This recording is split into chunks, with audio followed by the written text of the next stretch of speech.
Now?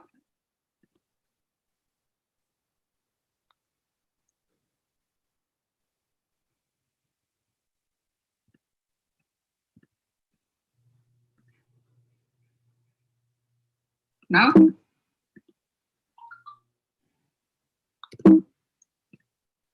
Sashi Puki Yukshin Metok Tram Rirab Linshi Niende Giempadi Sangye Shindu Mikte Ulwari Drokum Nandak Chingla Chupar Chupaso Idam Guru Ratna Idanguru Mandalaka Mandalakam Sangye Chodan Sot Chognam. Chognam no. Sangye Chodan Sotki Chognam La Janchu Bardu Dagni Kyapsu Shi Daki Chunyengi Pe Sunam Ki Drola Pencher Sangye Druparcho Sangye Chodan Sotki Chognam La Janchu Bardu Dagni Kyapsu Shi Daki Chunyengi Pe Sunam Ki Drola Pencher Sangye Druparcho Sangye Chudan Sotki Chognam La Janchu Bardu Dagni Kyapsu Shi Daki Chunyengi Pe Sonam Ki Drola Pencher Sangye Druparcho. Yay. Okay. Here we go with the quiz. Get ready.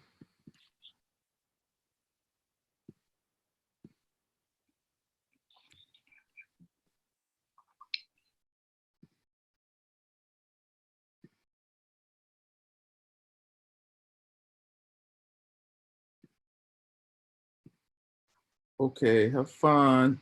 See you in like 10 minutes. 10 minutes.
Hello.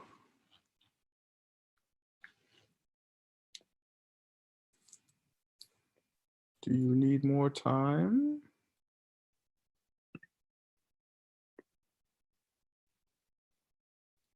Berta, ¿terminaste? Oh, no. Sí.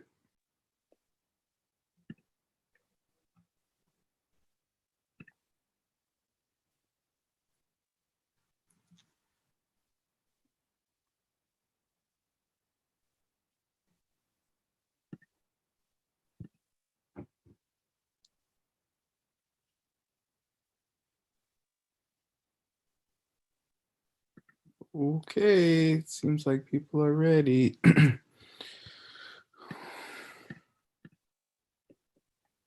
All right, any questions?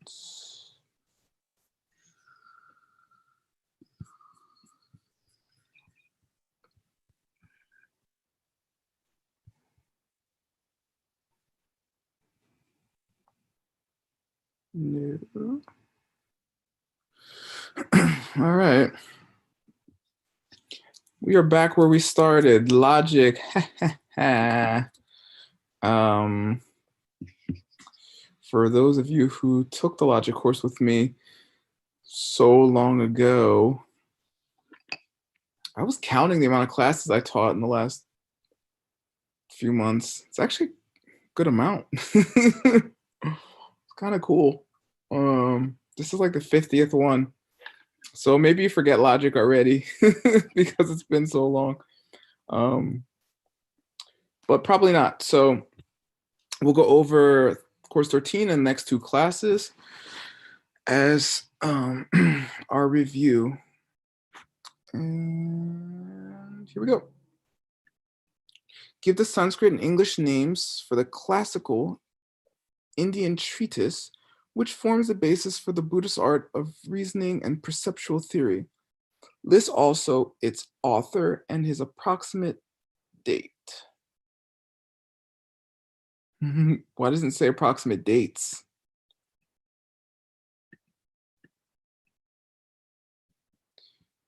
Because we don't know when he was born or died.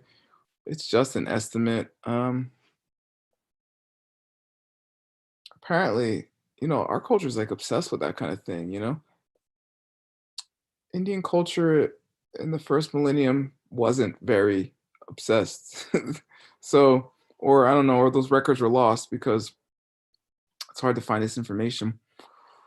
But we have the estimate, which is 650 AD, of our very famous master logician, Master Dharmakirti, and his text is called The Commentary on Valid Perception.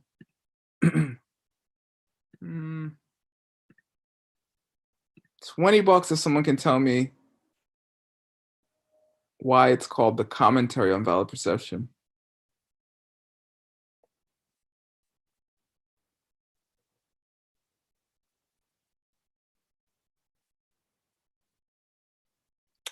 You're supposed to say the obvious answer and it's supposed to be wrong. Come on. What's the obvious answer? It's Tengyur. Yeah, it's Tengyur, that's for sure. But you're supposed to say it's a commentary on valid perception. So why wouldn't it be called the commentary on valid perception, right? That's what the book is about. Okay, why wouldn't it be called that? Well, no, you're supposed to say that's the answer, but that's wrong. It is a commentary on valid perception, but the valid perception isn't valid perception in general. It's the valid perception written by his teacher, Master Dignaga. So it's a commentary on Dignaga's book on valid perception. Nobody cares. Anyway, it's the Pramana Vartika. Vartika. Curl your tongue back. It's the retroflex. And it's not, what do people say? Pramana? Pramana? What do they say? I can't say it wrong. It's Pramana, but people usually say the other one. Pramana. Pramana is what people say. It's Pramana. It's long A. The second A is long. Semanamdrel, which just means pramana vartika. It's just valid perception commentary. Okay. That's it. Question 2. Give the two expressions used to describe, respectively, disciples of poor intellect and spiritual capacity and disciples of high intellectual and spiritual capacity.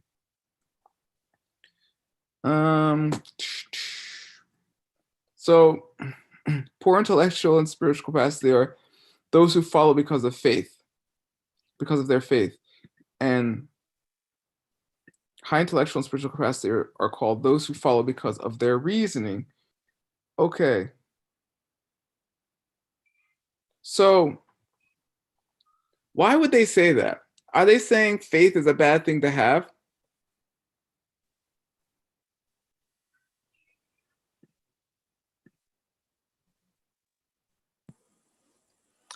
No, they're not saying faith is a bad thing to have. That they're saying if we just have faith, then it's like, okay, I could listen to you, or okay, I could go listen to somebody else next week saying something completely different.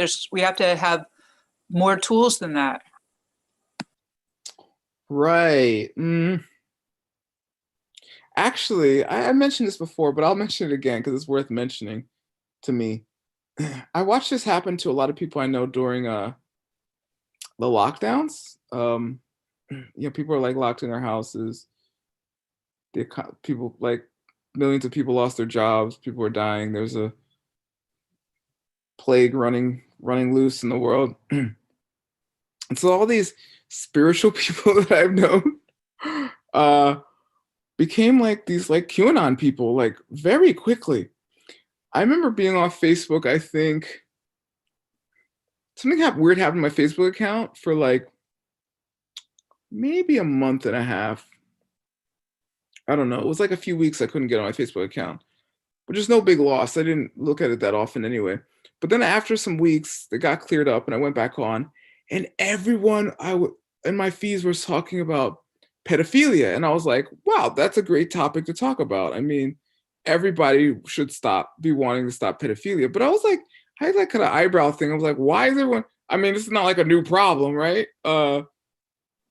This is an age-old problem that needs solutions and needs vigilance. And then I started reading, and there was like comments, like 185 comments. I'm like, nobody cares about people that much just because they're people, really. In general, in samsara, I'm like, there's got to be something else going on. And lo and behold, all these wild conspiracy theory about cannibalistic pedophiles, Democrat. And I was like, okay. And later it was revealed that through the algorithms that people who were like people were targeted for that kind of information in their feed if they were, had leanings towards anti-vaccinations or alternative health, which of course a lot of my friends. I mean, I'm into alternative health, which is a little pejorative if you think about it. Why is it alternative? It's just health. Anyway, and so the algorithm ended up targeting these people, and then many people all of a sudden went from my friends to QAnon people, to be honest. Sorry, friends. Anyway, but it dawned on me. This is the point. It dawned on me that when I started to first study Buddhism, as through the auspices of Geshe Michael Roach, many of those people, I would talk about spirituality with them, and many of them would get upset with me because I would strongly emphasize logic. And I was like, well, I just believe in things that make the most sense. That's my deal. And they would say these things. I'm like, well, why is that true? Or why do you believe that? And to be honest, I very often wouldn't get compelling reasons. But they seemed okay with not having compelling reasons themselves. It just seemed like they just wanted to believe that, and it worked for them, and then so they believed that. And then lo and behold, when something else came along that they wanted to believe, as preposterous as it seemed to me, they believed it. Right? And then there was an insurrection in the US Capitol. Anyway, question 3. State a negative reason why we should study the Buddhist art of reasoning, and then give a quotation from Lord Buddha himself to back up your statement. Okay, I take back everything I just said about those people, okay? No, I'm joking. We should judge people's actions. Don't judge them, though. You know? If people are doing drugs around you or hurting people around you or holding beliefs that lead them to literally kill people and storm the capital of your democratically elected country, blah, blah, blah. You should steer away from those people, okay? You should. Maybe they're Buddhas. Maybe they're high tantric beings or something like that. That could be true. But unless you are one of those beings too, or very close to being one of them, you're probably going to get hurt if you hang out with people like that. Unless you have some kind of immaculate, very high, extremely amazing worldview, which if you're in my class, please teach me, because I need you more than you need me. But we shouldn't judge the people themselves. We should judge their actions, right? So not following logic and then believing in things that hurt people as a result is bad behavior. Does that make you a bad person? I don't know. I don't know who you are. Okay, here we go. We should study the Buddhist art of reasoning because with this knowledge, we'll be able to avoid the grave karmic mistake of judging others on their appearance. As Lord Buddha has said, only I or someone like me is able to judge another person. No other person should ever judge another, for they will surely fall. Why does he say they will fall? What is that supposed to mean? They will fall to hell. Yeah. Yeah, he's actually talking about, he's not just saying like trip and like hurt your knee or something. He's saying go to the lower realms. Are the lower realms actually lower than where we are now physically?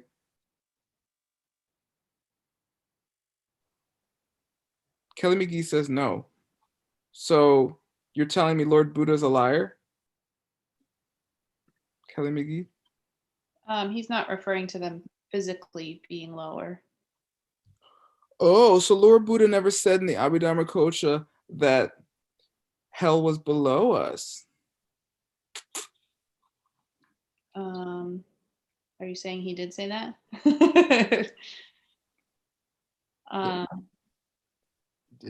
Well, the Abhidharma Kosha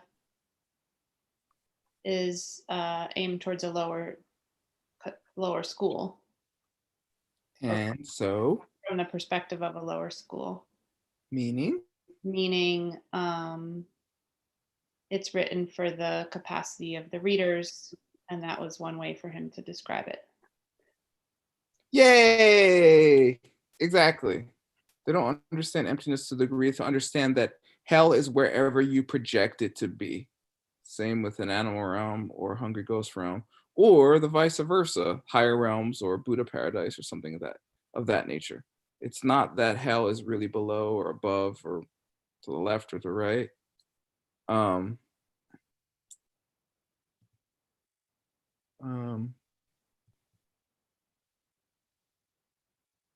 What does Bob say? Most people think great God will come from the sky, take away everything and make everybody feel high. If you know what life was worth, you would go for yours on earth. Now you see the light. Stand up for your right. Jaw. Okay. 4. Give the definition of a reason. What's the reason? What's the definition of a reason? Anything you give as a reason. The reason Aldo's so smart is because the universe is purple. Is that a reason? Yes. So I can just say the universe is purple, and that's a reason. Yes. So it's a perfectly good reason just to say the universe is smart. No. You just said it was a reason. Yes, but not a perfectly good reason. Yeah. Okay, we should get the definition of a correct reason then. Okay.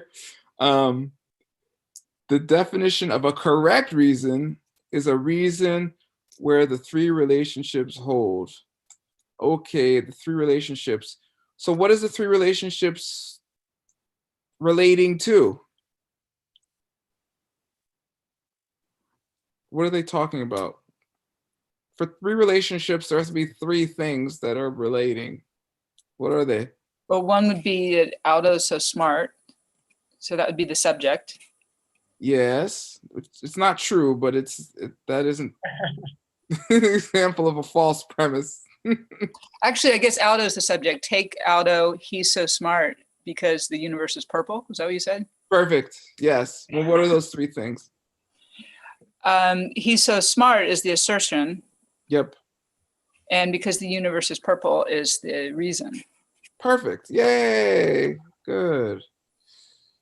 I am impressed. Okay. So now those three relate in three ways, and those are the three relationships. Give the names of the three relationships that hold with a correct reason and state them in a simplified manner for the logical statement. Okay, even before you look at this, what is the most simplified way to put it?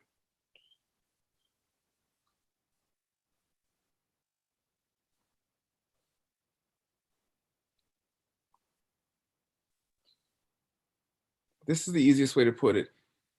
If one, then three. If three, then two. If not two, then not three. Okay? That's the easiest way to do it. That's how I do it in my head. Because you know what one is, it's the subject. You know what two is, it's the assertion. You know what three is, it's the reason. Okay, here we go. Now with words. The relationship between the reason and the subject. So that's the reason is number three and the subject is one. If this proof, in this proof, it could simply be stated, sound is a thing which is made. Right? Because sound is the subject and the thing which is made is the reason. Consider sound. It's a changing thing because it's a thing which is made. All right? That's called chokchu in Tibetan, if you care. Chok means side or direction. And chu is a dharma. But in this case, chu means the reason. Because you say, cha chu chen, cha chu chen. Dra is sound. Chu chen means take as our example, or our subject will be, or let's talk about the thing called sound. Yeah, chu means thing. Okay. B, the positive necessity when between the reason and the quality to be proven. In this proof, it could simply state as if something is a thing which is made, it must be a changing thing, right? Here we go. This is the positive necessity. That's why I put it must be, right? Because it's something which is made,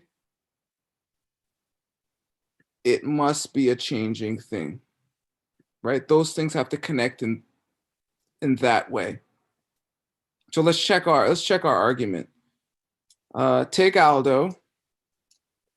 He's so smart because the universe is purple. Okay, so now do the choke true for that one, Kelly McGee.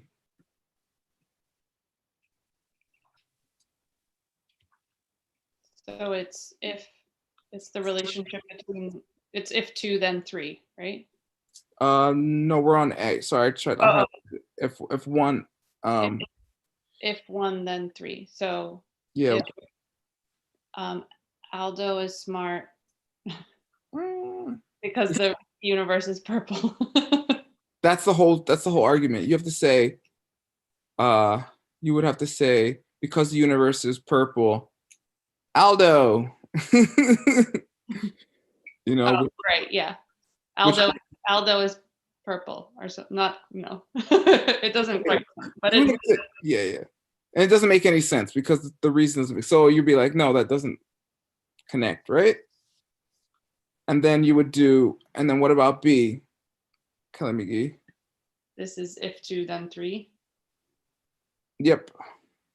So Or if 3, then 2. If 3, then 2. if 3, then 2. The universe, since the universe is purple, Aldo is smart. Aldo must be smart. Aldo must be smart. Right, which, no. Okay. Right, which doesn't mean Aldo's not smart. It just means that reason doesn't prove it, right? Right. Okay. Okay, now let's say C. The negative necessity between the reason and the quality to be proven. In this proof, it could be simply stated as if something is not a changing thing, it cannot be a thing which is made. Okay, so this is the dokkyap. Dok means opposite of. Oh my God, I'm translating. I shouldn't even say translating. I'm attempting to translate this Mind Only School book. Oh my God, I found some sentences. I should read you one of them because I'm gonna have to ask Geshe-la, what are they saying? But it's like, is not the thing which is not the opposite of it. Like literally, I'm like, what? Oh my God. Oh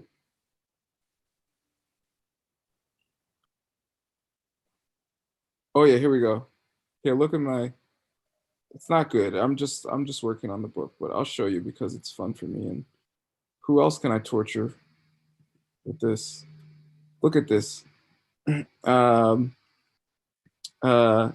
Ze tade. So ze means substance.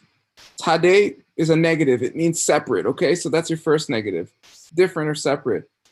My yin, which means not. Not Okay. exist. Huh? Not exist. Is not. Okay, is not. Yeah, is not in the sense of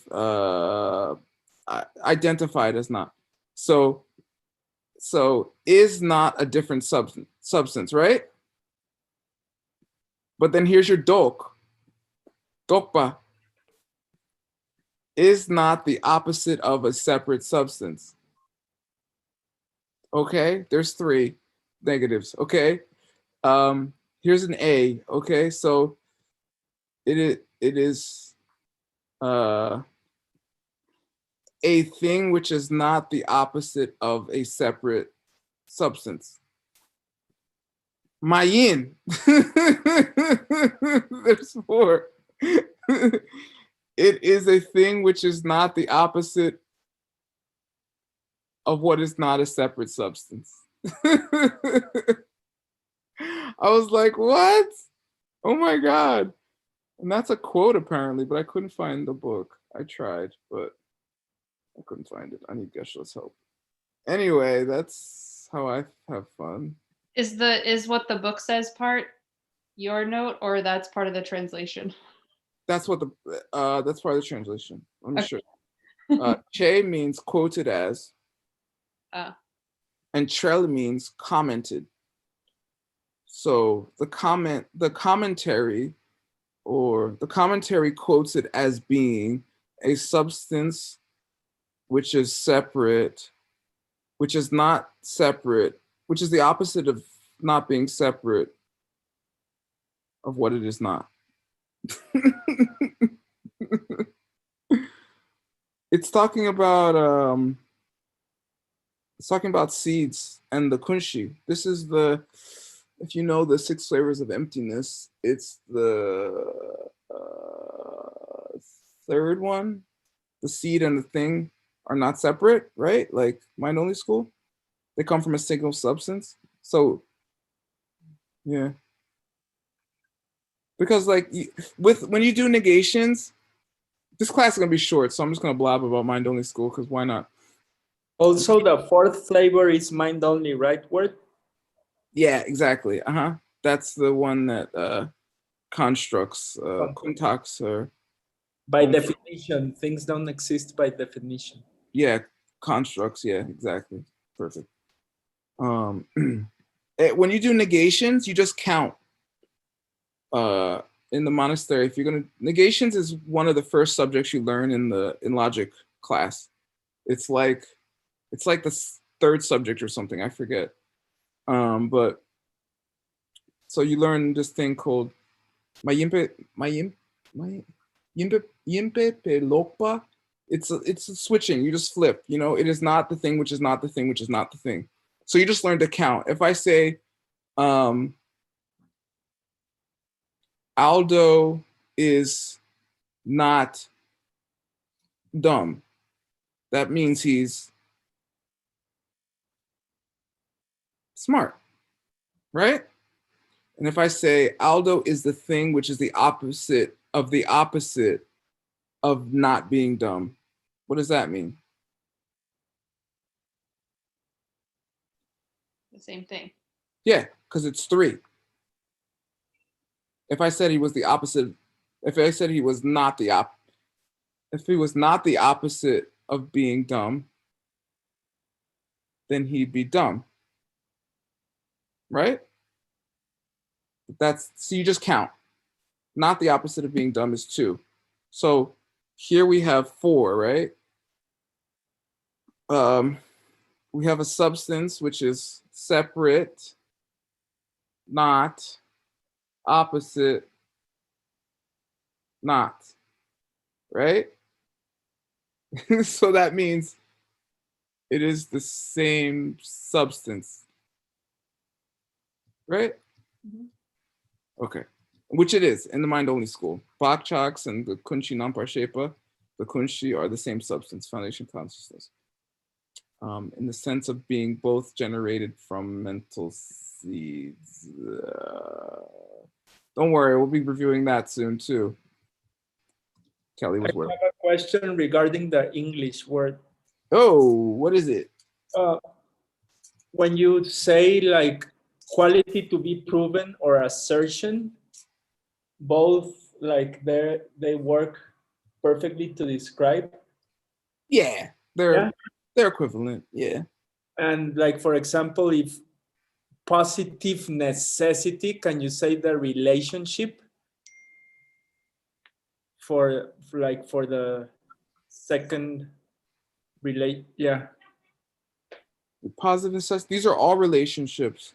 Yeah, but positive necessity is like a kind of relationship, no? Yeah, they all are. Mm-hmm. So if you explain that, like if you explain it like the relationship between the reason and the assertion has to be proven, that will be correct instead of saying positive necessity. Positive necessity is the name of it, but it's described as because you can't just say between the reason and the assertion, because both of these are between the reason and the assertion. Yeah, if you say like there has to be a positive relationship. Oh no, you can't. No? Okay. I mean, you could, but I wouldn't. Necessity. See, the word necessity is this kyap in Tibetan. Okay. Kapamajung. It's not necessarily the case, right? Okay. Yeah. So that's why it says must, because that's the necessity created by it. Because if it's not a necessity, then it's not logical, right? Yeah. That's the whole point. Yeah. It's just like if you're saying 1 + 1 is 2, so it's necessarily the case that 1 plus 1 plus 1 is 3 because 2 plus 1 is 3. Right? Yeah. It's Got by it. necessity. So if you put relationship, you'd have to explain it, but it wouldn't be an exact translation. Okay. Thank you. Yeah. But why? Does it sound clumsy or difficult or something? It's like hard to. It's like positive necessity sounds like not very, Yeah. I don't know, But it's a technical term. a bit too fancy. Yeah, I know what you mean. But the problem is it's technical. You Yeah. know, certain things. I mean, I'm sure you could find a workaround. You're smart. You could figure it out. Okay. Right? You're smart because the universe is purple. Okay. Good question. Now we were on the negative necessity for our proof, right? If something is not a changing thing, it cannot be a thing which is made. So, Kelly McGee, do that for our Aldo proof.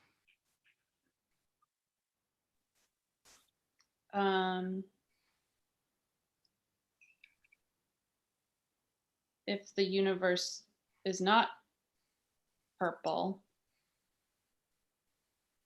No, that's the reason you start with the assertion. If Aldo is not smart, if Aldo is not smart, then the universe must not be purple. yeah, which again makes no sense, right? Mhm. Okay, now we have to do one for Aldo is smart that makes sense. So you make one up, Kelly McGee. Let me hear it. Take Aldo. Mm-hmm. He is smart because he speaks lots of languages. Okay, cool. Now go through them. Aldo speaks lots of languages. Right, so that's true, right? Yeah. Okay, and then If one speaks lots of languages, then one must be smart. yeah, that's definitely true. Okay, everyone knows that. If one does not speak lots of languages, then one must not be smart. Right. Nah. Yeah, well, you would have to phrase it a little differently. If one doesn't have the potential to speak many languages, one could not be smart. Mm. You know, because you might not have had the chance to learn them, and you could still be smart. But yeah, I mean, does it prove it? I don't know, but I like it. It'd be a good debate. All right, good job. 7. Name, define, give one example each of the 2 most common categories into which all existing things are divided. Oh, yeah. Unchanging things and changing things. Unchanging things, there's 3 examples, usually.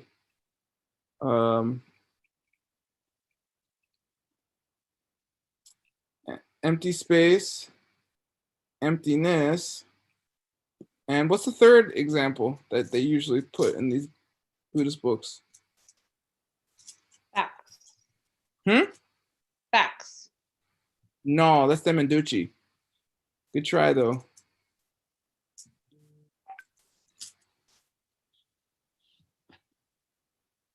Concepts? Nope, that's Demenducci.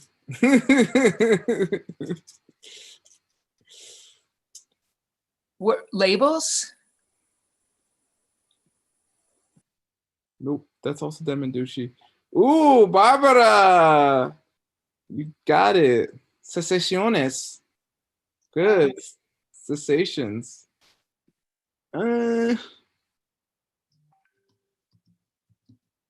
But the concepts thing is right?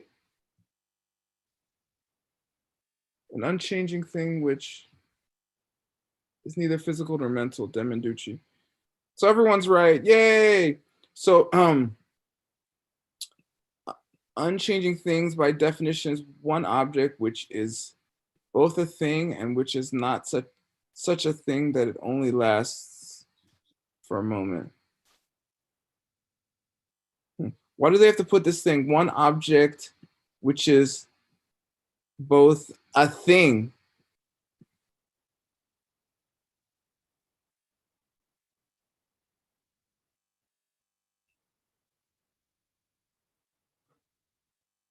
Why? What was that? Could you say that again? Why do they have to include this word?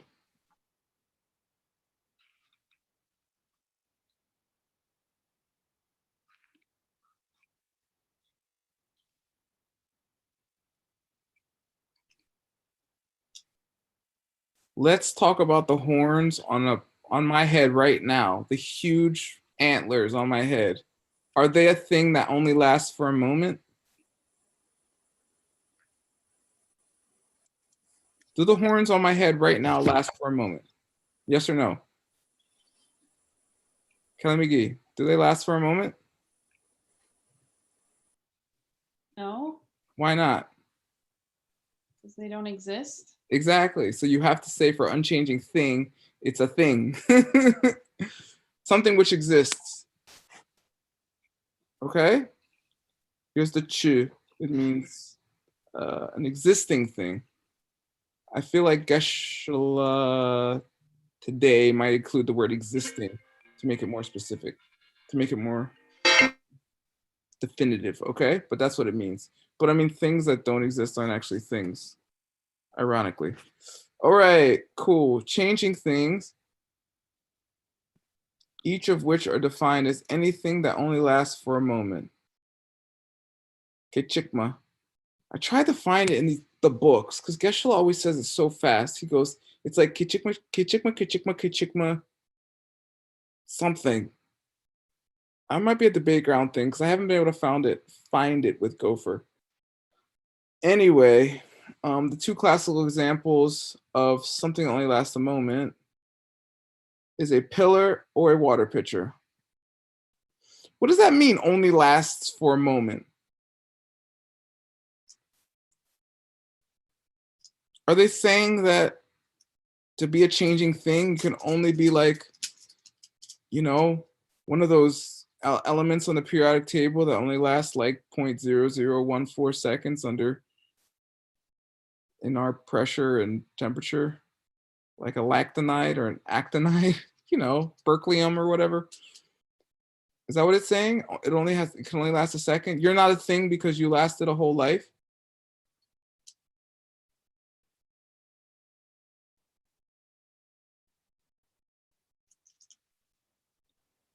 Who did course 13?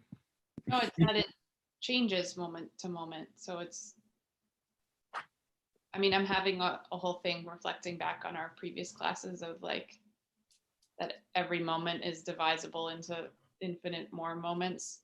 But for Right. however we're talking about a moment, Yeah. that uh, the object changes even if it appears to only be slightly from moment to moment. Exactly. And I had the same, my mind went there too, Kelly. What's the only way you could really define a moment in Buddhism?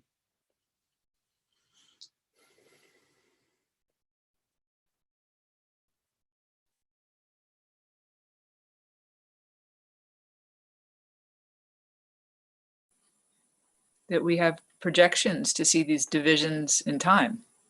Yay! Perfect. Leah's a good student.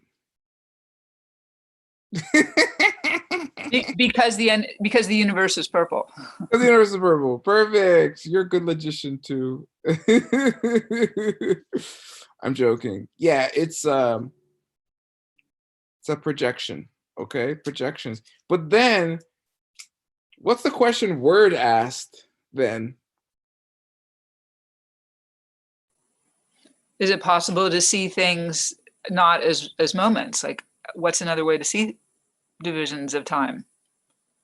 No, we already had that. There's only moments or durations. That's your only options. But think about it. We're in logic class now, so I'm gonna make you think. Sorry. Then how is it like the conversation we had previous class about how can you even go from moment to moment? I'm not going to say it as well. How can you even go from moment to moment? Like each moment has to have a time or has to have a definition. So how can anything be changing? Right. Well, that's still possible with projections. That's like it's like animation or something. No, you want to hear the question word asked? It's going to blow your mind. I got a big argument with it about it. I haven't talked to those people again since then. That's another issue. I guess I'm breaking my third bodhisattva about. But anyway, the question is, okay, well, how does the projection come out of your mind? And doesn't what it projects have parts? Because it has to have size, right? So the projection itself is impossible. The projection has to be projected from projections.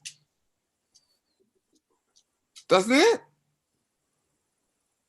If everything is a projection and the projection is, if the projection has either duration or size, then it is impossible without other projections projecting it.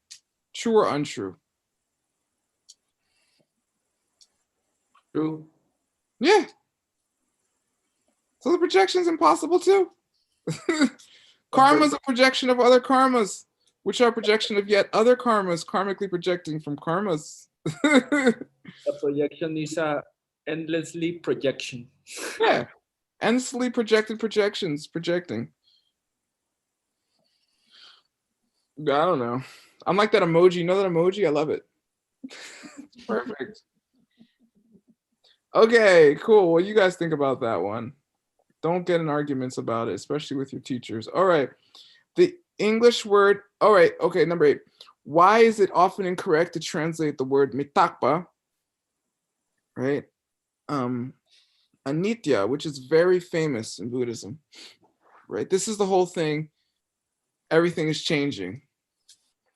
I think because somehow Abhidharma made it to the United States faster than Madhyamika.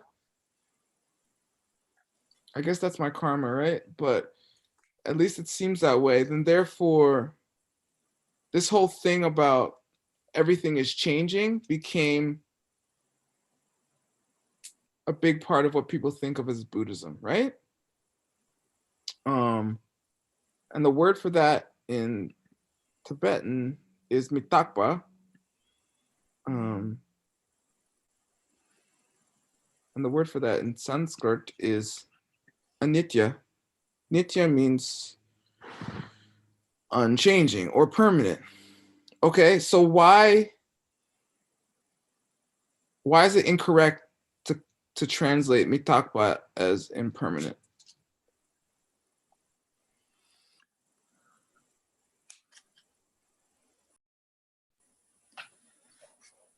They're not trying to say that it doesn't eventually not exist. They're trying to say that the nature of it changes from moment to moment. So they're just using that word as a convention, but it could be misunderstood. So they're not trying to say that it eventually stops. They're trying to say it's moment by moment. Right, which means it eventually stops too, but impermanent has like some different connotations in English, right?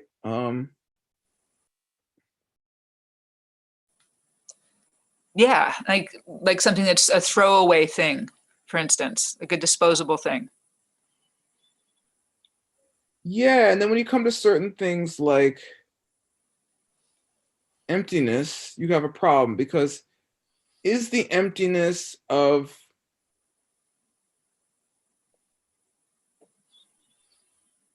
the United States impermanent? No. Is the emptiness of the United States a changing thing? The emptiness itself is not a changing thing. No. Okay, but is that emptiness permanent? No, if the United States were to go out of existence, it wouldn't, then the emptiness would stop. Exactly. So it's confusing to call something impermanent because that means it's going to be around. Impermanence can mean something is not going to be around forever. Although the United States as a concept probably won't stop even if the United States stops. No, everything will disappear. I mean, eventually, I mean, tell me about, Okay. like, for instance, if I asked you about Tamerlane's empire, what would you have to say about it? Not much because I don't know who that is. Exactly. Tamerlane had one of the biggest empires in human history, right? Descended from the Mongols. Okay, I think it's estimated he killed off 20% of the Earth's population in his what do you call that? Dominating, empiring. That's insane. It was horrible. But anyway, it was huge. So at some point, it's all going to disappear from people's minds. So, but yeah, okay. So here we go. The English word impermanent in its current use denotes something which is going to end and not last forever, whereas permanent denotes something that will not end or break. Excuse me. The point of Tibetan and Sanskrit words, however, is to note something which changes from instant to instant, something fleeting or transitory. In fact, the definition of mitakpa is something that only lasts for a moment. Yep, exactly. Conversely, things which are takpa, the opposite of mitakpa, are not necessarily things that go on forever. And the emptiness of a cup, for example, goes out of existence when the cup breaks and came into existence when the cup was made, since it is simply the fact that the cup has no nature of its own. We do not, though, say that the emptiness starts or stops, since this implies variability.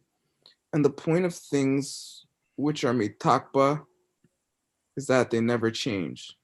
Their quality of being is perfectly constant and consistent.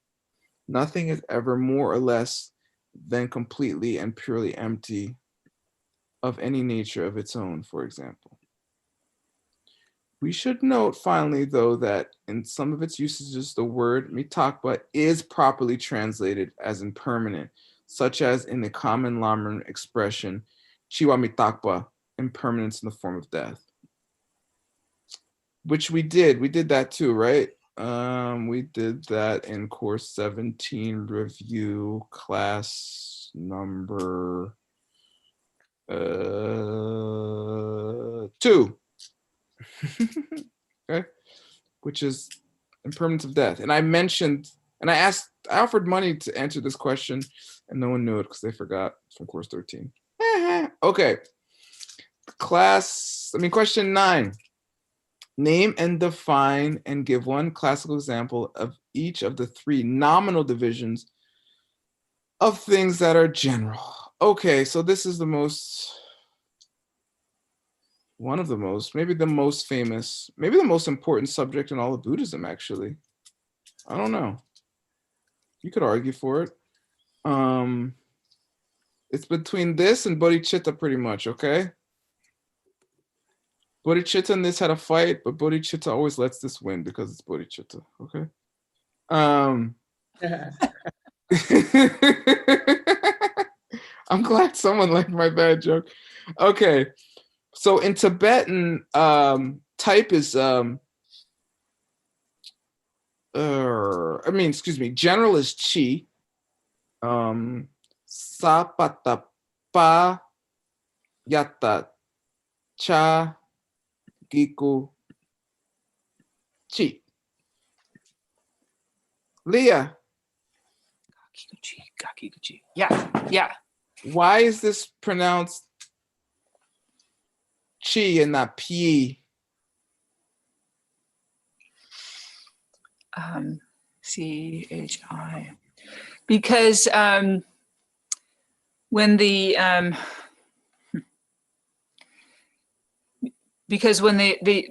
yatak is added to one row, it gets pronounced like a different row. So instead of like PY, it's pronounced CH. Yay! Oh my God, I did not waste 6 weeks of my life this summer. Me neither. You either. Very good job, Leah. Leah came to most of my Tibetan classes this summer. I was very happy to have her.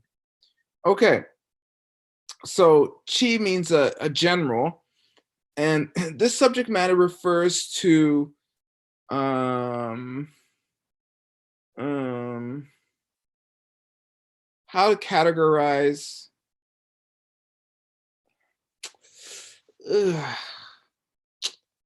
It's very hard to talk about this subject. Not because I'm like emotional about it, but it's actually like hard to like put words to it. Let me start from the beginning because we have time and it's so important, and I do want to take my nap, but you know, I'll talk about it. I'm supposed to be helping people here. So, so everybody say Chichejak. Chichejak. Chichejak. Okay. Chi means general. Chejak means specific or detail. Okay. Very famous. Chejak Mawa is is one of the schools of Buddhism. The Abhidharma school is also called Chejak Mawa. It means detailists. So Chejak means detail. So anyway, so a way you can translate this is general and specific. And when I was in high school, or was that middle school, or both? I don't know. We used to do set and subset. Do you guys remember that? Like integers are a subset of whole numbers. Do you know how to say integer in Spanish, Paola? I don't know. Like, I don't know, if you talk about it in biology, like a subset of animals is mammals. You know, a subset of plants is trees, right? Like that, set and subset. And that is, I think, if you don't get teachings from an Arya, that is sufficient. But if you do happen to have a teacher who's at least an Arya, if not a Buddha, you'll probably get more teachings that may seem difficult to grasp or vague or something, but are actually more specific, okay? And they'll probably tell you something like, instead of saying general and specific, you should say quality and characteristic.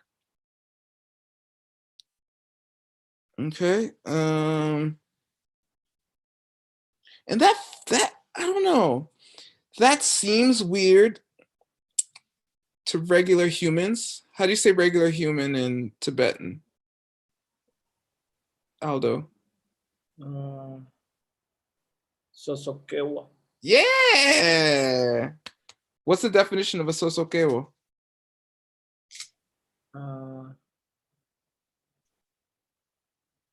Something like an infant or something like that. Yeah, that's a synonym, but someone who has not seen emptiness directly. Yeah. Yeah, that's like the real. That's the line. There's like a line there's a way to divide all beings. Ones who have seen emptiness directly and ones who have not. Okay? So sosokeos have not. So to a sosokeo, if you say sub and set and subset, that makes more sense. If you see quality and characteristic, you're like, how can a quality refer to a thing? But there's a problem. What's the problem?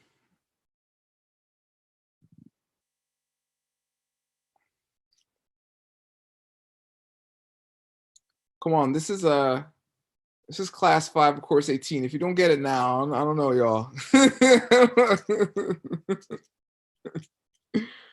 What's the problem with all of reality and what creates all your suffering? Okay, so the thing is a projection, and so the qualities of projection, how do they come together? Right. The thing is the problem. The thing of the thing is nothing is self-existent. So if you think sub and subsets, you're just set and subset. Excuse me. You're thinking there's things out there could be divided into groups.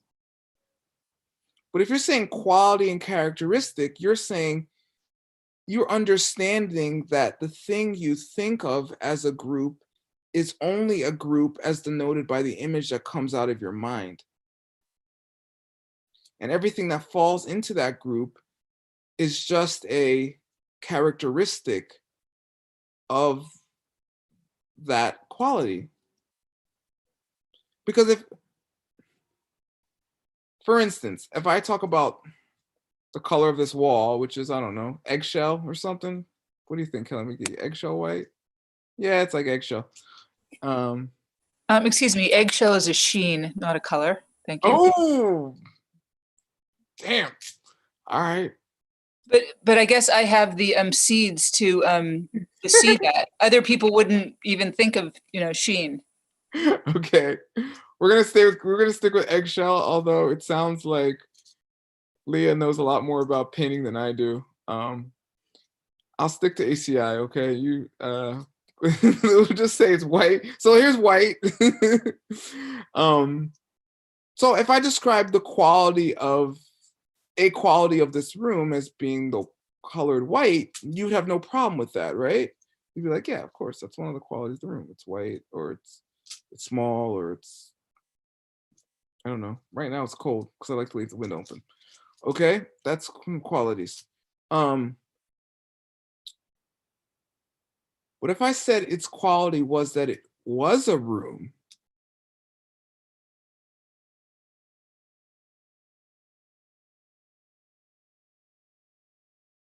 And the characteristic was that it was my room.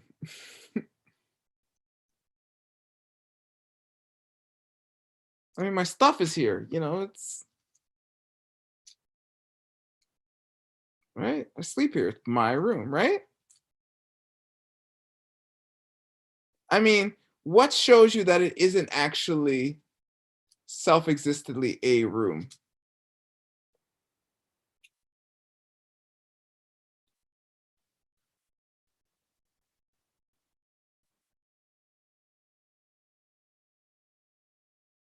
What do the dust mites in my bed, which there's probably billions, right? See it as? Do they see it as a room? They don't see that definition at all. No, to them it's like a universe, or like I don't know, it's like a continent or something. It's an island. Right? And do they see it as my room? No, they see it as theirs. It's their continent. They're running things, which I'm sure they're having a great time, whatever they do in the dust mite world. Okay. Okay, so now I'm going to try to explain the cheese, okay? Not cheese, but the cheese. The different types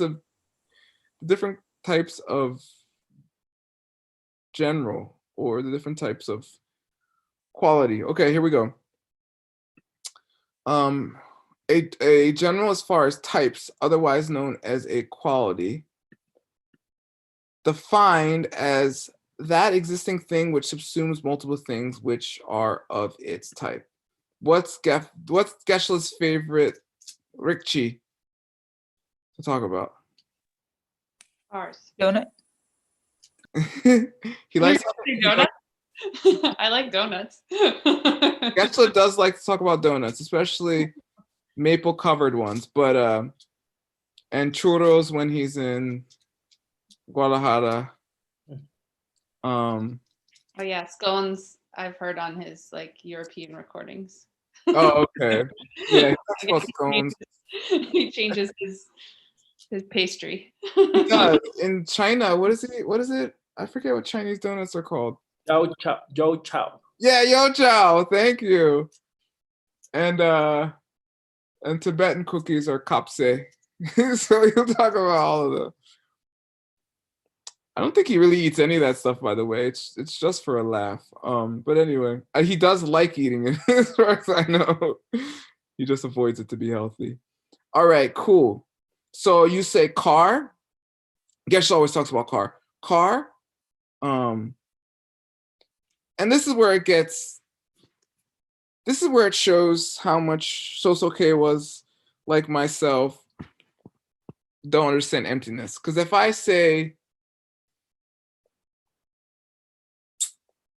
just say car, let's talk about car. There's certain languages you can say that in. I think Tibetan, you can get away with that. And but English you can't, right? Okay, if I say that to you, Kelly McGee, I was just stuck in Brooklyn for like 2 days. I didn't have a bad time, by the way. But I was stuck there. I got snowed in. Okay. It was a good snow. It worked out. But I had to dig my mom's car out because I borrowed it to go to Brooklyn. Okay. So I had to dig it out. There was like a good amount of snow. It was like, I don't know, like 1.5 feet or something. I don't know. Depending where you were. Call it a foot. I don't know. It was a lot of snow. Okay. So if I said, talking about that thing, if I said car, where's car? What would you say, Kelly McGee? What are you talking about? Yeah. Why couldn't you tell what I was talking about? Where's car? It needs like an article. Ooh, fancy, schmancy, correct grammar term. Yeah. What kind of articles? We got 2 and Oh, I don't know, possessive and definite and indefinite. Yeah. The car refers to a definite article, very specific vehicle. Like, look over there, the car. Mhm. We got to dig out. Not me. I dug it out. And then my friend wanted to help, but I wouldn't let them. Okay. Then you have you could say a car, which means what? A non-specific car. Yeah, exactly. Like, let's go buy a car today. Like, I don't know which one, but or I smashed into a car yesterday, like you had an accident or something, like meaning like, I don't know, it was some guy, I don't know, a car, right? Okay, so when we talk about general as far as types, which in Tibetan is Rikchi, Rik means type. And to hear the example, the most famous example in scripture is Sheja, which just means knowable thing, which means anything you can know in the universe, like all things or something. But car, right? So that's Rikji, car. Okay. If it all sounds funny and weird and doesn't make sense, then you're probably getting it. Okay. A general as far as objects, otherwise known as an actual mental image. Oh, wait, okay, now, so Chi-Jae-Drok is the whole overarching concept, and then Rikshi is specific to the quality portion. Yeah. Okay. Chichejok is the subject from the Dora, Mhm. from the logic book. Mhm. And then within the subject of Chichejok, there is 4 different kinds of chis, 4 different kinds of generals. Got it. Rikchi, Dunchi, Drachi, and Sokchi. And we just did Rikchi, which means general as far as types. And now we're going to do Tunchi, which is general as far as objects. Meaning it's the thing that creates objects. Okay? Got it, Kelly McGee? Yeah. Okay. The one for a water pitcher is defined as that element which is imputed to be the water pitcher, but which is not that thing which appears to be the water pitcher to the conceptual state of mind, which is perceiving a water pitcher, but which is, however, not the water pitcher. Good luck, Paula. I guess you can read it. Classical example, the appearance to the second instant of a conceptual state of mind, which is perceiving a water pitcher, of the opposite of all that is not the water pitcher of the second instant. Whoa, oh my God. So that they have to say all those terms because of this refers to the second school of Buddhism, which is what school in any language? The mind-only school? No. That's the third school. What subject are we studying? Oh, the detailist, the logic school. Those are 2 different schools. The logic school. Yes, logic school. Detailist first school, logic school or sutrists, same thing, second school. Third school, mind-only school, also called the conceptualists. And then the fourth school is divided into 2 branches, but it's called middle way. Okay, lower and higher middle way. Sanskrit is Swatrantika, right? Which one? Second. No, Sautrantika. Sautrantika. Yeah, because the word sutra gets changed when you make it into an adjective. So you say Sautra, sutra. Yeah. I think that helps me remember it, so I thought it might help you remember. Thank you. You're welcome. Yeah, Sautrantikas. We still do that in English too. Like demonstrate as opposed to demonstrative, right? There's a vowel change when you change it from a verb into a adjective. Demonstrative. Something like that. Anyway, you can think about it. I did. Okay. Basically what this is saying is that for a changing object, any given instant of that changing object would have to be a separate mental image than the next instant of that changing object. Right?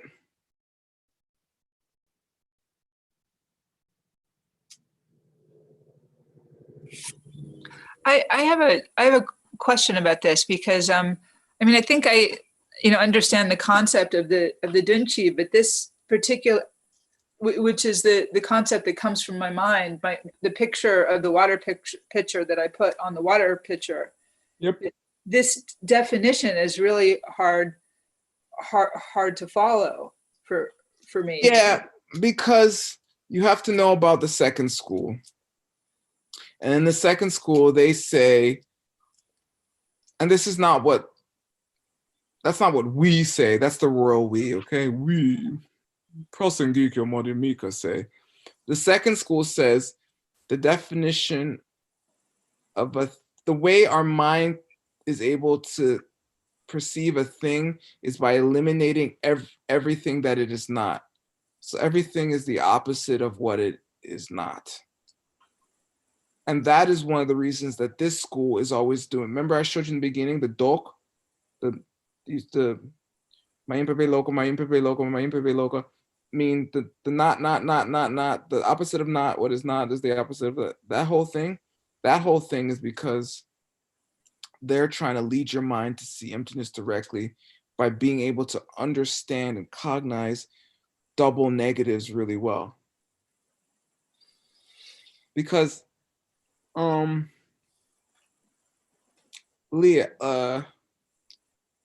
are you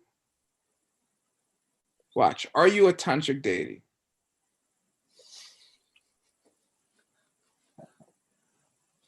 Are you on mute? I've been one for Halloween before. That's cool. But are you one? Yes or no?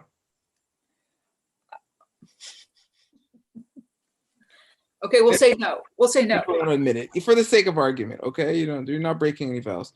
So are you a tantric deity? No. Okay. So are you not a tantric deity?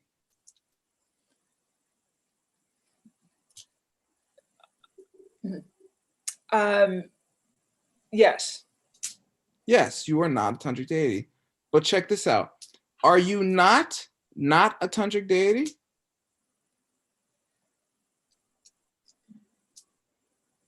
Yes. Yes. Which means you can be a tantric deity.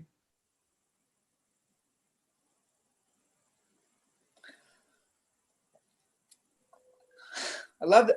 I love that. Okay. No, by definition. Okay, watch. Are you empty of being a tantric deity? Yes. Yeah. So are you not empty of being a tantric deity? No. No. Which means you can be a tantric deity.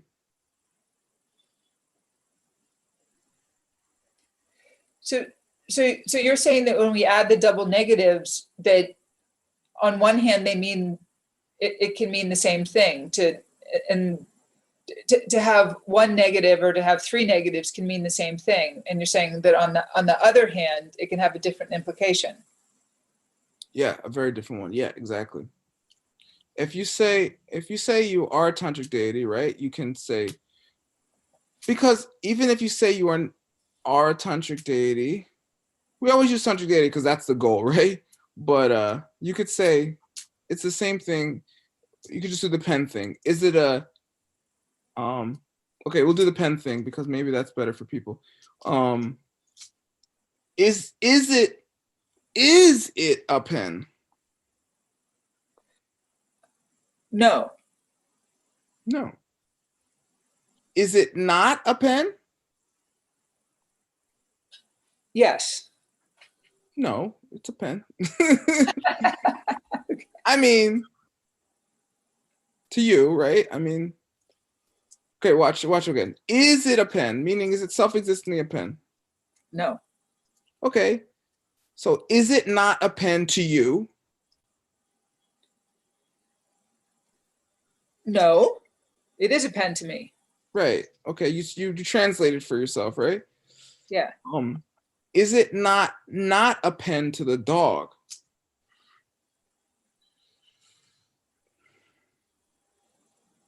No. Wait a minute. Is it not a pen to me? Is it not? Yes. Yes, it's not a pen. Right? Right. No, wait. Yeah, it's not a pen. Meaning it doesn't appear as a pen, but it could be a pen. Okay, think about it. Cook it. My brain is almost cooked. Good, class is almost over. Okay, here we go. And oh wait, and so but in our school, Prasangika, what they're saying is when you get close to seeing emptiness directly, you realize that what you thought were things were actually small images that came out of your mind and were projected on the parts of things. and that what you think of as things are only images from your mind that are projected and become everything you see, smell, touch, taste, hear, and think of. And it has no quality other than that. Nothing does. And asserting any other quality to anything will lead to suffering, especially you and your parts, which you do all day in two ways. What are the two ways you assert such a quality?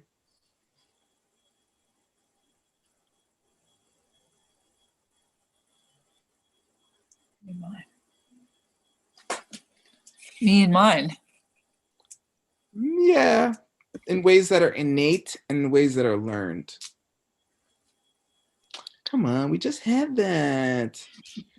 Meaning, if someone chased after you with a knife, you would be like, they taught me in science class that I was made of molecules, therefore I should run from him. Would you? No, you'd be like, he's got a knife, right? Because innately you would feel like your existence was threatened, correct? Yeah, this is why countries drop bombs in other countries, because innately they feel like their existence is being threatened. Even if it's over a philosophical matter, right? Like democracy or something. And then learned, ironically, is philosophical because someone taught you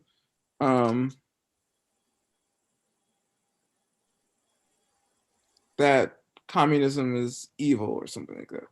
So you have to bomb people who believe in it, right? Or black people are evil, right? He's black, I run. It's like, okay, just trying to get a soda, ma'am. I was reaching for my wallet.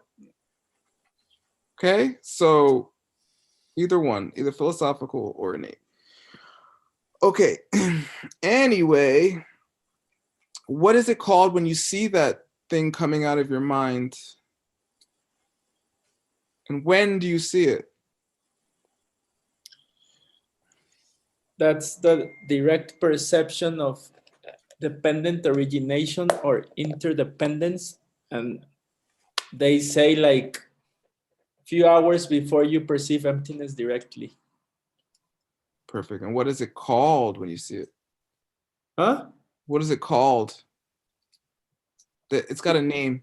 You're what you described it as is perfect, but what is it? What's the name?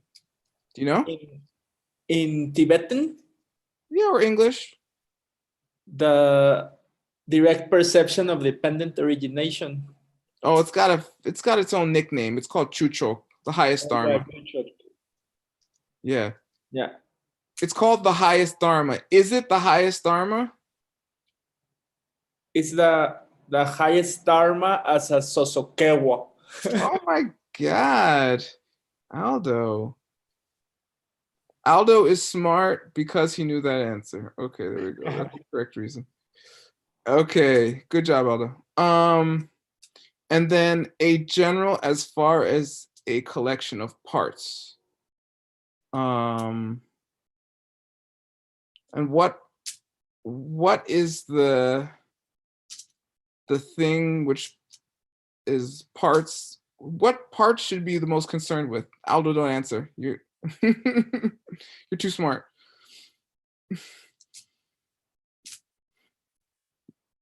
What Sokchi is the most important Sokchi? Sokchi means general as far as parts. What's the one that's going to free you from all your suffering? Leah knows. Leah just said it. Me. What was that? Me. Yeah. Me and mine. Me is your mistaken view of who you are, but mine is the parts on which you place that mistaken view upon, right? We just went over that. Master Shantideva just taught us that, right? And I explained it badly. Okay, 10. Why is the study of quality and characteristic vital for those who wish to see emptiness directly? Ooh, this is everything I just said. The study of a general as far as types and a general as far as objects allows us to understand that when we perceive something, we do so actually by perceiving a mental object and mistaking it for the actual object. This mental object is forced on us by our past karma, and an actual object that existed independent of this process doesn't exist, and its absence is what emptiness is. Boom. Thank you, Geshe Michael. By realizing directly how we perceive objects through mental images, we realize that the ultimate meaning of dependent origination is what the ultimate meaning of dependent origination is. This realization occurs during the final hours before the seeing emptiness directly at the supreme stage of the path of preparation. Oh, this is a typo. This should be path. Yeah, me or Aldo didn't mention that happens at the end of the second path, but it's understood because when you see emptiness directly, you start the third path, which is the path of seeing. Does anybody need to review that? We went over that as we went over the cheese.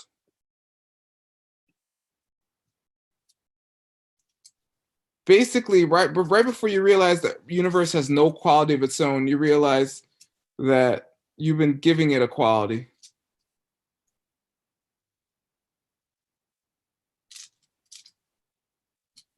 The types versus objects thing in these definitions, I don't totally follow how that aligns with mental images for objects and something else for types.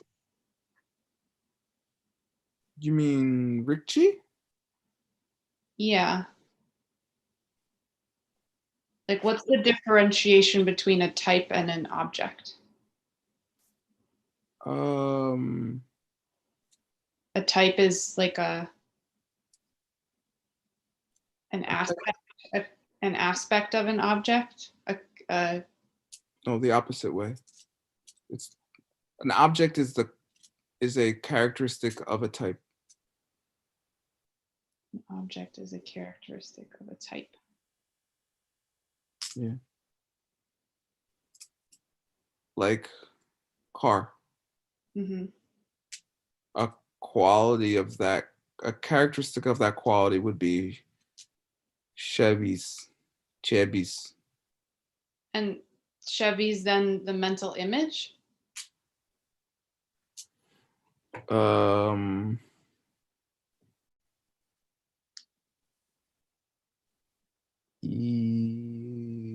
It's Chi Chejak, quality and characteristic. One of those qualities is called Rikchi. I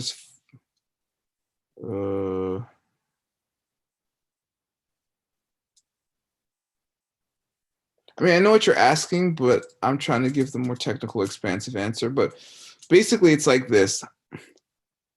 All of them and everything that exists is both. It has to be. Yeah, that's what I'm feeling.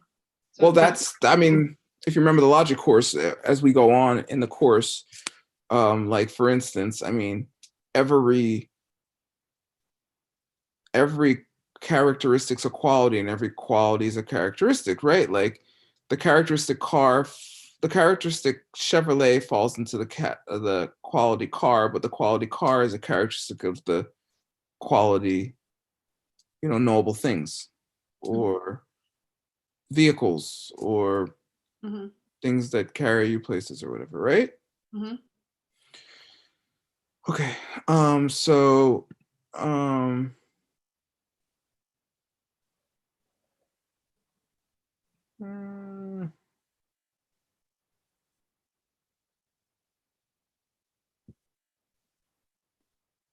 Berta just sent me a message. Berta, no entiendo. I don't know this verb. She's asking if you could please lead the meditation that we're supposed to do for this homework. No, I really don't want to. Maybe when this class?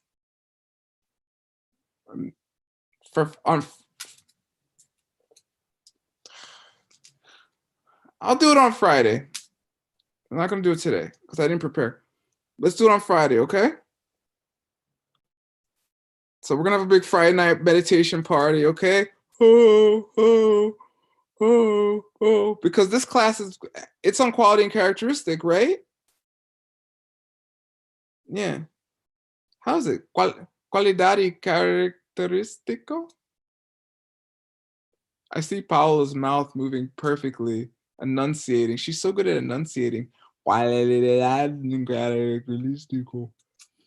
I don't know what she's saying though, but I know it sounds perfect. Okay. Back to Kelly's question.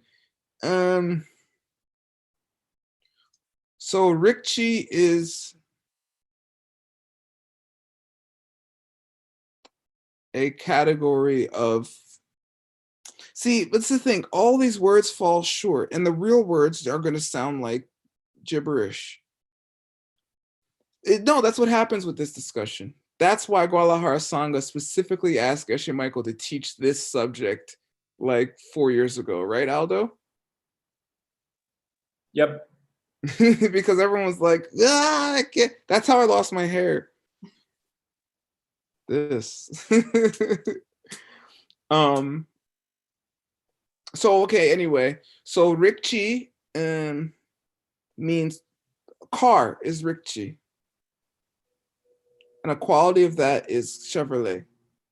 Watch this, because I've thought about this a lot, Kelly. There's a huge problem with reality. It's kind of funny that people don't notice emptiness more. They kind of do, but I think they dismiss it. I don't know, it's weird. Think about this. Okay, car is a quality, right? Yeah. Meaning it comes, I think I mentioned this a couple classes ago, but which means it comes from an image in your mind, right? Mm-hmm. Okay, but are there things called cars? Yes or no? Yes. Are there things called trucks? Yes.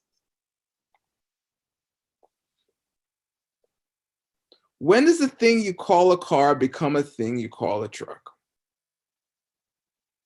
All depends on the person. Yeah, and if you say it depends on the person, then that means there could be no cars or trucks. Self-existently. Yes. Right? Mm-hmm. And that's what we're talking about. There is no line because things are not defined by their lines. Why can't things be defined by their lines? Because they aren't self-existent. Because Right. if they were, everyone would call a truck a truck. Right. Both those things are right. But here's the real reason, because a line has width. I mean, the word define literally means to put a limit on it, right? Fine, like finite. Like infinite means no limit. Finite means limit. D means to give it, right? Like demarcate, delineate, denounce, so on and so forth. Demerits. Give you give you merits? No, it's not that. It means negative merits. Anyway, the idea is, yeah, define, right? Okay, you asked. I'm sorry. Here we go. Do you know about Euclidean geometry? Not really. We studied it 10th grade. Probably 9th grade. Yeah. Yeah, we did in 10th grade. I had Mr. Strand. Spelled Strachan, Strachan, but he says Strand. I don't know. He explained it the first day. I was like, okay, whatever. I love this class. But it starts out on this premise, which is the premise of a point. Do you know how Euclid defined a point?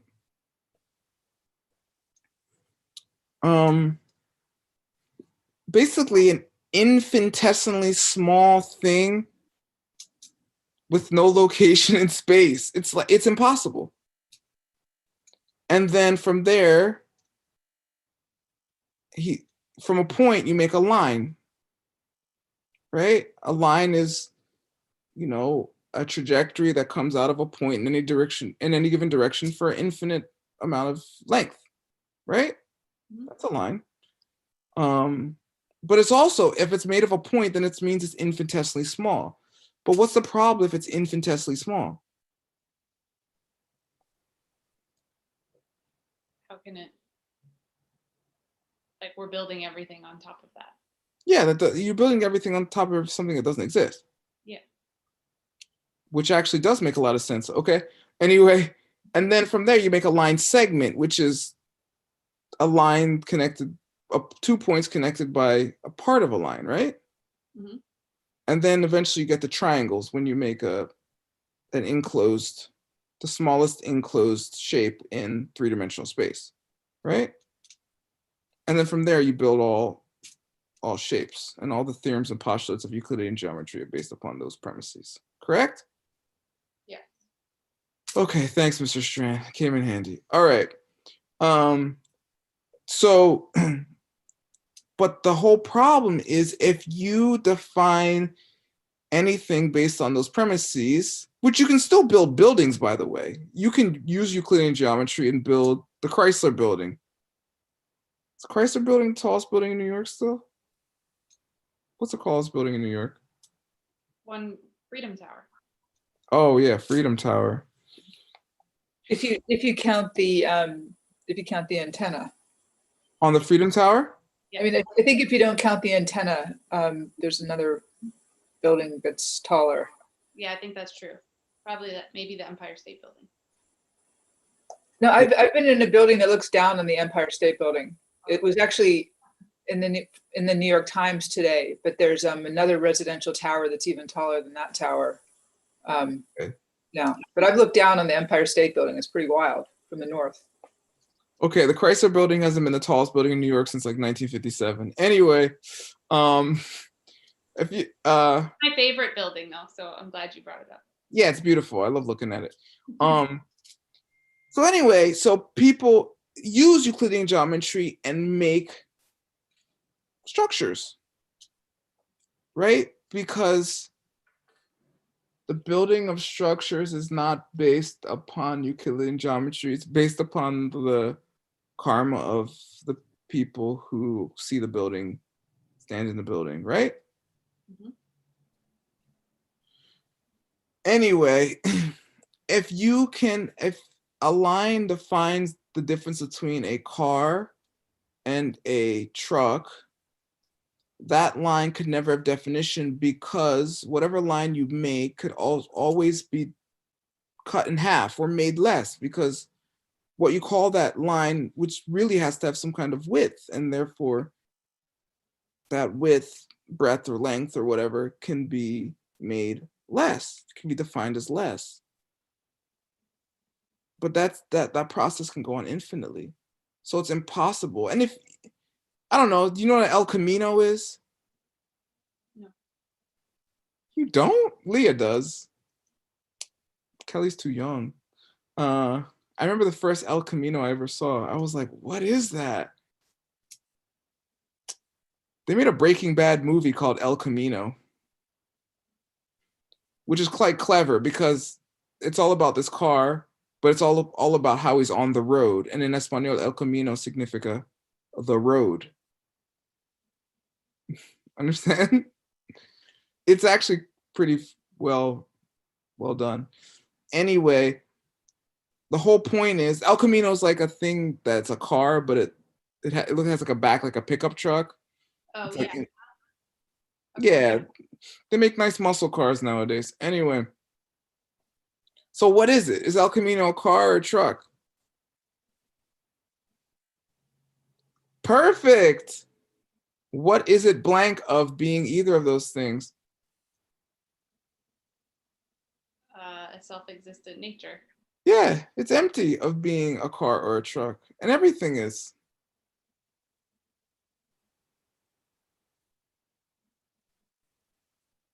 Got it? Yeah. So that's Chichejok. All right. So are Rikchis, Dunchis, Kelly McGee?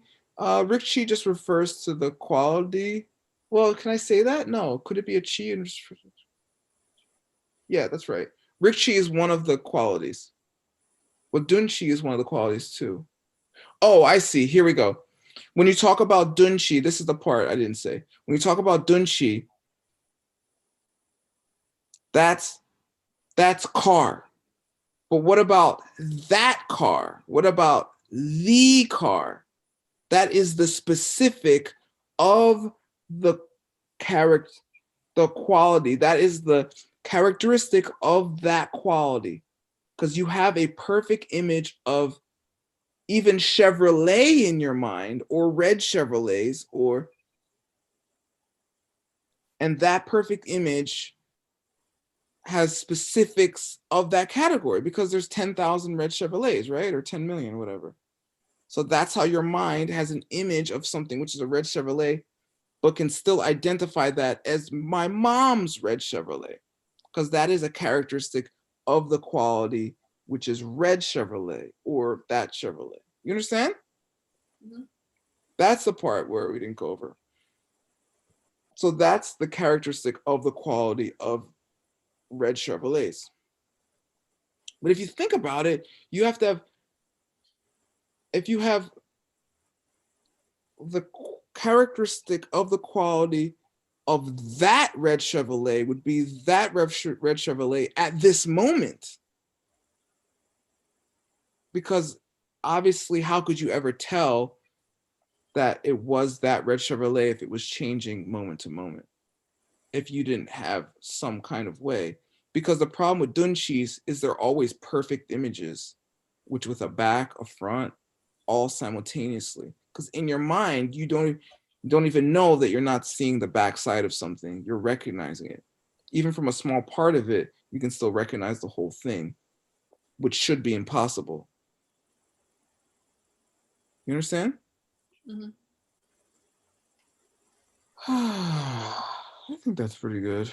I have a question. It's 10:31. Sorry. No, I'm joking. What's your question? So is the fourth chi the Drachi? Oh yeah, Drachi. Uh-huh. And is that something that we've never seen but we've imagined? Yeah, it's something we have an image of, but we've never seen in person. Yeah. So why wouldn't that have enough value to put in the homework? I mean, for instance, like imagining like ourselves as an enlightened being, or like imagining seeing emptiness directly. I mean, wouldn't that be like a Drachi that has like a lot of value? Why isn't it in the homework? It's not in the homework. I don't know why Geshe didn't put it in the homework, but if you remember, I remember because I taught it. That's in a separate question, and so for some reason, I guess Geshe had to pick the top 10 questions from the first 5 classes, and he just didn't. Oh, right. This is a condensation, right? Yeah, this is the review. Top 10. Yeah, it's just the top 10. But it's in the course 13. Clearly, yeah. It's just a different question included it. I forget why, but I remember I was like, oh, he didn't put Drachi in this question. He put it in a different question. Thank you. Because it's important, but maybe it's not the one that's going to set you free from samsara the most easily. So understanding Dunchis, I would say, would do that the most quickly. Okay. Wow.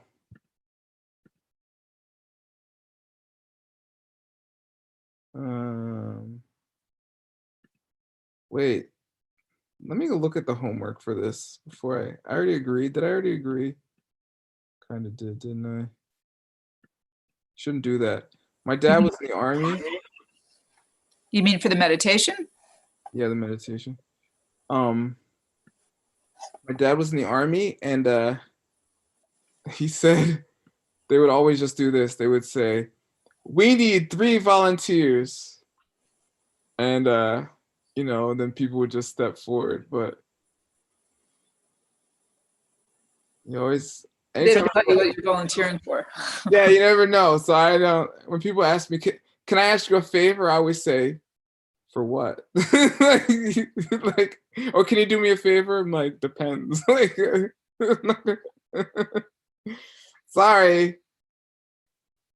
I was raised by an army guy. Okay. Homework, 15 minutes per day, trying to identify a mental image or quality in your mind that you're actually watching when you think or observing outside of. Yeah, okay, I thought so. Fine, I'll do it. I can't, don't think you're gonna have, well, maybe. Okay. If you go to Chew Choke, don't tell anybody, okay? Just keep it to yourself.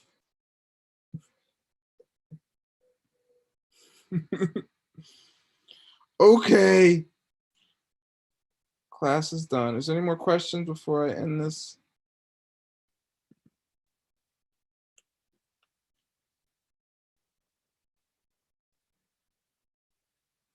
No. Everyone's like, let us go, please. Fine. Who sang it? I forget already. Berta, ¿quieres cantar otra vez, porfa? Gracias. Okay, yes. Okay. Sashi Puki Yukchin Metotram Rira Blinshi Niende Gimpadi Sange Shindu Mikte Ulwadgi Drokum Namdak Shinla Chuparchok Idam Guru Radna Mandalakam Nijatayami Kewadi Kiewokun Sunam Jeshe Tsotso Shin Sunam Jeshe Lejungwe Dampa Kunito Parcho. Yay. Oh my God, we're halfway done. Okay, please come on Friday. I know there's more fun things to do on Friday night than look at me for 2 hours, but when you're teaching ACI to the whole universe, that's going to be the most fun. So come to class. And thanks to Berta, we'll be meditating, which will either get you enlightened or put you to sleep. Okay? It all depends on your seeds. If it's boring, it's because of your seeds. If it's awesome, it's because I'm such a good teacher. Okay? Okay. All right. Thank you, Word. That's it. Thank you, Gracias, Word. Paola.